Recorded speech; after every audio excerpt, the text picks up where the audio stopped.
सैयदना अब्बास रज़ी अल्लाह अन्हु का घर मस्जिद नबवी के साथ था और इस मकान का परनाला मस्जिद की तरफ था। जब बारिश होती तो परनाला से पानी गिरता जिसके छींटे नमाजियों पर पड़ते। सैयदना उमर रज़ी अल्लाह ताला अन्हु ने नमाजियों पर छींटे पड़ते देखे तो परनाले को उखाड़ फेंका। सैयदना अब्बास आए, देखा उनके मकान का परनाला उतार दिया गया है। पूछा, ये किसने उतारा? जवाब मिला, अमीर अल मोमिनीन ने नमाजियों पर छींटे पड़ते देखे तो उसे उतार दिया। सैयदना अब्बास ने काजी के सामने मुकदमा दायर कर दिया। चीफ जस्टिस इब्बी बिन काब रज़ी अल्लाह अन्हु हैं। अमीर अल मोमिनीन इब्बी बिन काब रज़ी अल्लाह अन्हु की अदालत में पेश हुए तो जज साहिब लोगों के मुकदमात सुन रहे हैं और सैयदना उमर अदालत के बाहर इंतजार कर रहे हैं। काफी इंतजार के बाद जब सैयदना उमर अदालत के रूबरू पेश हुए तो बात करने लगे, मगर इब्बी बिन काब रज़ी अल्लाह अन्हु ने रोक दिया कि पहले मुद्दई का हक है कि वो अपना दावा पेश करे। ये उमर के दौर का चीफ जस्टिस है। सैयदना अब्बास दावा पेश करते हैं कि मेरे मकान का परनाला शुरू से मस्जिद नबवी की तरफ था।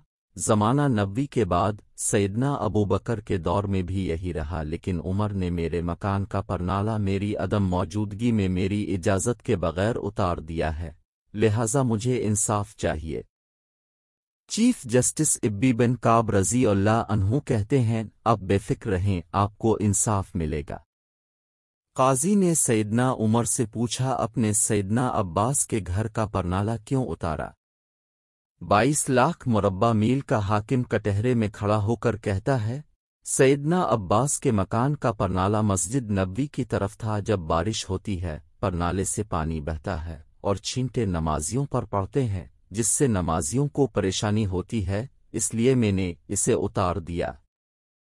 आबी बिन काब ने देखा कि सैयदना अब्बास कुछ कहना चाह रहे हैं। पूछा, आप क्या कहना चाहते?